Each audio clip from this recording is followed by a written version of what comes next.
ഡൽഹിയിൽ അരവിന്ദ് കെജ്രിവാൾ ഭരിക്കുകയാണ്.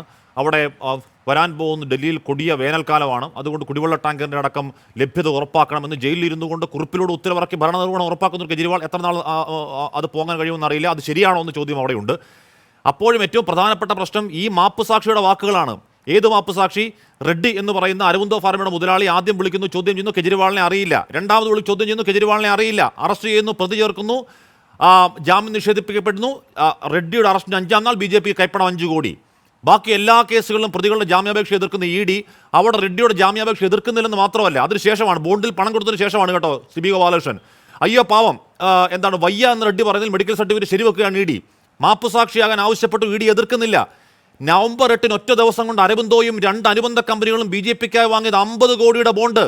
കോടികൾ കൊണ്ട് BJPയെ മൂടി ഒരുത്തന്റെ മൊഴിയാണ് മുഖ്യമന്ത്രിയെ പിടിച്ചകത്തിടാൻ EDക്ക് വേദവാക്യം എന്ന ആരോപണം ശരിയല്ലേ B ഗോപാലകൃഷ്ണൻ?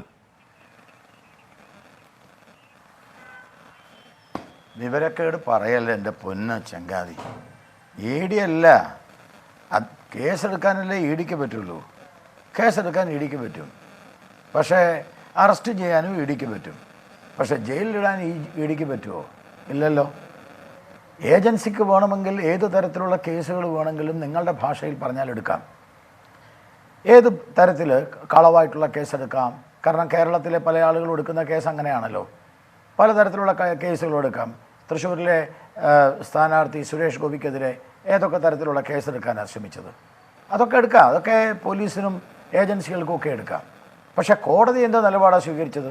സുരേഷ് ഗോപിയുടെ കാര്യത്തിൽ കോടതി എടുത്ത നിലപാടെന്താ? ഇന്ത്യയിലെ ഏതാണ്ട് പല പ്രധാനപ്പെട്ട കേസുകളിലും കോടതി എടുത്ത നിലപാടെന്താ? എൻ്റെ പൊന്നു സുഹൃത്തെ, നിങ്ങൾ ഈ കെജ്രിവാളിൻ്റെ കാര്യത്തിൽ ഒരു ഇലക്ട്രൽ ബോണ്ട് വെച്ചിട്ട് നിങ്ങളതിനെ മറയ്ക്കാനും കെജ്രിവാളിനെ വെള്ളപൂശാനും നിങ്ങൾ ശ്രമിച്ചതിൽ ഒരു അർത്ഥവുമില്ല. കൃത്യമായിട്ടുള്ള എവിഡൻസ് ഇല്ലാതെ കോടതി അരബിന്ദോ മുതലാളി പണം കൊടുത്ത കാര്യം നിഷേധിക്കാൻ പറ്റുമോ? താങ്കൾ ഉത്തരം പറയണം എന്നോട്. അരബിന്ദോ മുതലാളി പണം കൊടുത്ത കാര്യം B ഗോപാലകൃഷ്ണൻ നിഷേധിക്കാൻ പറ്റുമോ? പണം കൊടുത്തതിന് ശേഷം ഇയാൾ പ്രതിയിൽ നിന്ന് മാപ്പുസാക്ഷിയായ കാര്യം അങ്ങേക്ക് നിഷേധിക്കാൻ കഴിയുമോ? അത് കഴിഞ്ഞ് പിന്നെയും 50 കോടി കൊടുത്തവരെ നിഷേധിക്കാൻ കഴിയുമോ?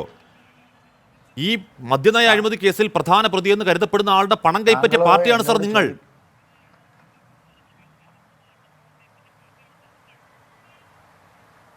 താങ്കൾ എന്നോടൊരു ചോദ്യം ചോദിച്ചാൽ ആ ചോദ്യത്തിന് ഉത്തരം ഞാൻ പറയും. അപ്പോൾ നിങ്ങൾ വേറൊരു ചോദ്യമായിട്ട് വരരുത്. ഒരു മര്യാദയൊക്കെ വേണം നമ്മുടെ ചർച്ചയിൽ. ഞാൻ വളരെ കൃത്യമായിട്ട് താങ്കളുടെ ആദ്യത്തെ ചോദ്യത്തിന് ഉത്തരം പറയുകയാണ്. നിങ്ങൾ ഇലക്ട്രൽ ബോണ്ട് വെച്ചിട്ട്, ഏതെങ്കിലും ഒരാളുടെ ഇലക്ട്രൽ ബോണ്ട് വെച്ചിട്ട് നിങ്ങൾ കെജ്രിവാളിൻ്റെ അറസ്റ്റിനെയോ കെജ്രിവാളിൻ്റെ റിമാൻഡിനെയോ നിങ്ങൾ മറയ്ക്കാൻ നോക്കിയാൽ നടക്കില്ല. ഞാൻ 2-3 കാര്യം കൃത്യമായി പറഞ്ഞോട്ടെ, അത് കഴിഞ്ഞിട്ട് നിങ്ങൾ ചോദിച്ചോ. ഞങ്ങൾ ഇലക്ട്രൽ ബോണ്ട് ആര് തന്നാലും മേടിക്കും. ഞാൻ വളരെ കൃത്യമായിട്ടാണ് പറയുന്നത്. ഞങ്ങൾ ഇലക്ട്രൽ ബോണ്ട് ആര് തന്നാലും മേടിക്കും. ഞങ്ങൾ കിമ്പളം മേടിക്കില്ല, ഞങ്ങൾ മാസപ്പടി മേടിക്കില്ല, ഞങ്ങൾ പിന്നിക്കൂടെ പൈസയൊന്നുമില്ല. ഇലക്ട്രൽ ബോണ്ട് എന്ന് പറഞ്ഞാൽ സുതാര്യമാണ്. നിങ്ങൾ ഉദ്ദേശിക്കുന്ന മാതിരി ഒന്നും അല്ല ഇലക്ട്രൽ ബോണ്ട്. ഇലക്ട്രൽ ബോണ്ട് കൊടുക്കുന്നവന് നികുതി കൊടുക്കണം. ആരാണ് കൊടുക്കുന്നത് എന്ന് സ്റ്റേറ്റ് ബാങ്കിൽ അത് കൃത്യമായിട്ടുള്ള തെളിവുണ്ട്. ഇപ്പോൾ സുപ്രീം കോടതി അത് ആവശ്യപ്പെട്ടപ്പോൾ അത് വെളിയിൽ വന്നില്ലേ? അത് എപ്പോഴും വെളിയിൽ പറയേണ്ട ആവശ്യമില്ല. ഇലക്ട്രൽ ബോണ്ട് എന്ന് പറഞ്ഞാൽ അത് ആരും അറിയാതെ കൊടുക്കുന്ന പൈസയല്ല. മേടിക്കുന്നവനും കൊടുക്കുന്നവനും നികുതി കൊടുക്കണം. അതുകൊണ്ട് അത് വെള്ളപ്പണമാണ്. ഇനി ആരുടെയെങ്കിലും പൈസ മേടിച്ച് ഇലക്ട്രൽ ബോണ്ട് മേടിച്ചോ, ഞങ്ങൾ ഇലക്ട്രൽ ബോണ്ട് മേടിക്കും.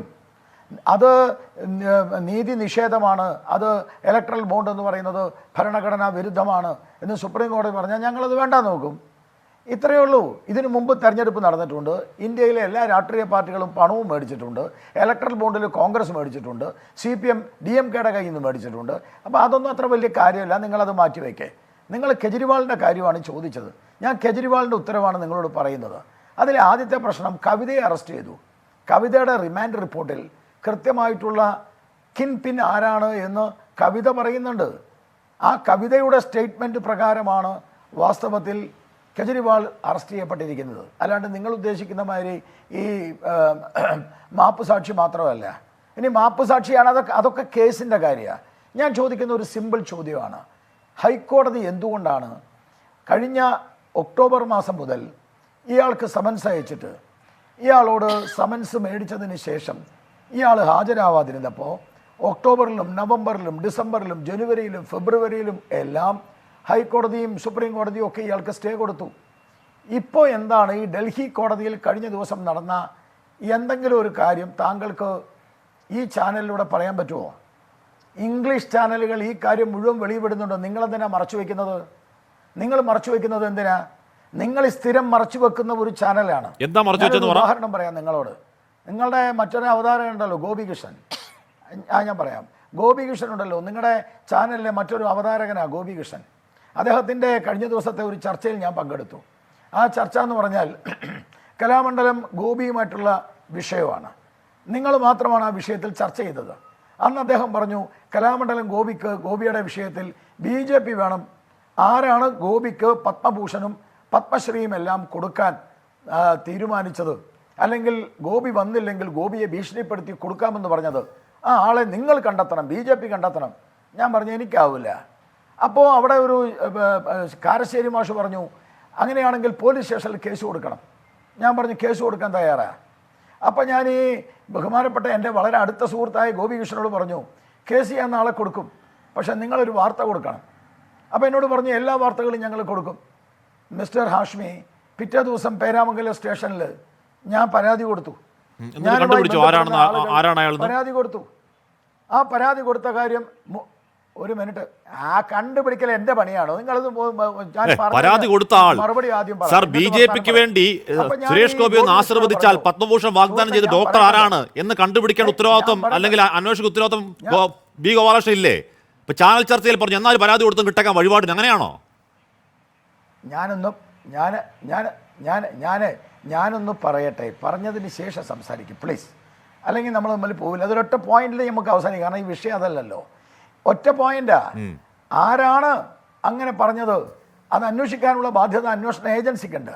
ആ അന്വേഷണ ഏജൻസി എന്ന നിലയിൽ അന്വേഷണ ഏജൻസിയുടെ മുമ്പിൽ പരാതി കൊടുക്കാൻ കാരശ്ശേരി മാഷും കോൺഗ്രസിൻ്റെ വക്താവും പറഞ്ഞു. ഞങ്ങൾ പിറ്റേ ദിവസം രാവിലെ പരാതി കൊടുത്തു. പരാതി കൊടുത്താൽ അപ്പം ഞാൻ ഗോപികൃഷ്ണനോട് പറഞ്ഞു, പരാതി ഞങ്ങൾ കൊടുക്കും, നിങ്ങൾ പരാതി കൊടുക്കുമോ? വീണ്ടും ചോദിച്ചു. കാരശ്ശേരി മാഷ് പറഞ്ഞു പരാതി വാസ്തവത്തിൽ വലിയ വാർത്ത. ഞാൻ വിഷയത്തിലേക്ക് പോകുന്നില്ല. ഗോപികൃഷ്ണനോട് ഞാൻ പറഞ്ഞു കൊടുത്തില്ല. അതുകൊണ്ടാണ്, അത്രേ ഉള്ളൂ. ശരി, ഗോപികൃഷ്ണൻ കൊടുക്കാമെന്ന് പറഞ്ഞാൽ ശരി. അപ്പൊ കൊടുക്കില്ല. ശരി, അപ്പൊ ചാനൽ ചർച്ചയിൽ പറഞ്ഞതുകൊണ്ട് മാത്രം പരാതി കൊടുത്ത B. ഗോപാലകൃഷ്ണൻ ആരാണ് ഗോപിയാശാനെ പോലെ ഒരാളോട്, ഒരു മഹാനായ കലാകാരനോട് സുരേഷ് ഗോപി ആശീർവദിച്ചാൽ പത്മഭൂഷൺ എന്നുള്ള വാഗ്ദാനം കൊടുത്തതെന്ന് അന്വേഷണം എവിടെ വരെ എത്തി എന്ന് ചർച്ച കഴിഞ്ഞ് പോയി നോക്കണം. അതാരാണെന്ന് അറിഞ്ഞാൽ വാർത്ത കൊടുക്കും വാക്കാണ്. B. ഗോപാലകൃഷ്ണൻ അന്വേഷിക്കുമോ?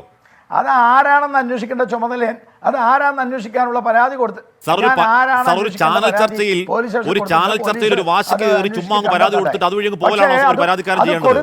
അതിൽ ആത്മാർത്ഥതയുണ്ടെങ്കിൽ, അതിൽ ആ പരാതിയിൽ ആത്മാർത്ഥതയുണ്ടെങ്കിൽ ആരാണ് ഈ പറഞ്ഞ ഡോക്ടർ, ആരാണ് ഈ ഡോക്ടർ എന്ന് അന്വേഷണം എവിടെ വരെയാ എന്നൊരു വാക്ക് ചോദിക്കണ്ടേ B. ഗോപാലകൃഷ്ണൻ?